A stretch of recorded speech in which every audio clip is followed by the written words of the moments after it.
साल भर के अंदर कैसे बिहार से डिस्ट्रेस माइग्रेशन को रोक दिया जाएगा, उसके लिए पूरा ब्लूप्रिंट जारी किया गया है। आपको पहले ये समझना है कि पलायन के पहलू क्या है।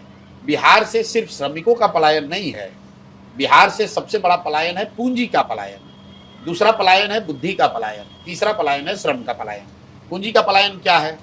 जो पैसा हम लोग बिहार के लोग बैंकों में यहाँ रखते हैं, जमा करते हैं, अपने बचत का पैसा, ये बैंक यहाँ पर पैसा नहीं देकर, पैसा यहाँ इन्वेस्ट न करके, यहाँ पर कर्ज लोन न देकर ये पैसा दूसरे राज्यों में भेजते हैं। इसको आरबीआई का आंकड़ा है, एक डेटा पॉइंट है, सीडी रेशियो जिसको कहते हैं, उसके जरिए आप देख सकते हैं देश भर में सीडी रेशियो, औसत क्रेडिट डिपॉजिट रेशियो बैंकों का है 70 से 75%। मतलब जितना पैसा देश के लोग बैंकों में जमा करते हैं उसका 70 से 75% पैसा लोगों को, समाज को बैंक वापस ऋण के तौर पर, लोन के तौर पर देता है, रोजी रोजगार के लिए, घर बनाने के लिए, गाड़ी खरीदने के लिए, कृषि के लिए, पढ़ाई के लिए।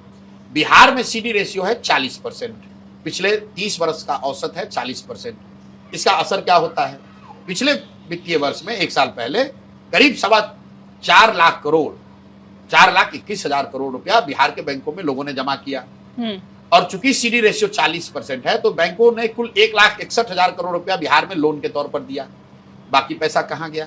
बाकी पैसा चला गया आंध्र प्रदेश, तेलंगाना, गुजरात, महाराष्ट्र, तमिलनाडु, केरल। उन राज्यों में सीडी रेशियो कितना है? 90, 95, 100, 105।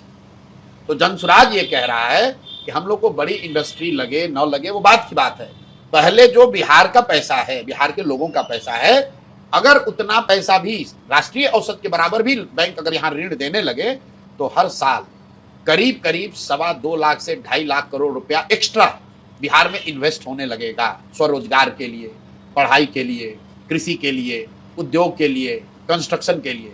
जब ये पैसा यहाँ पर इन्वेस्ट होगा तो उससे जो लोग यहाँ पढ़े लिखे लोग हैं, जो लोग यहाँ से बाहर पढ़ने चले गए, नौकरी, वहाँ बिजनेस, व्यापार कर रहे हैं, देश भर में लोग कहते हैं कि बिहारी तो बड़े अच्छे अच्छे जगह पर है, लेकिन वो लोग चूंकि यहाँ पूंजी और व्यवस्था नहीं तो सब बाहर चले गए। तो जनसुराज ने ये व्यवस्था बनाई कि सबसे पहले हम पूंजी का पलायन रोकेंगे। जैसे ही पूंजी का पलायन रुकेगा तो बुद्धि का पलायन रुकेगा, क्योंकि समझदार लोग, पढ़े लिखे लोग, बिजनेस व्यापार करने वाले लोग वापस आएंगे।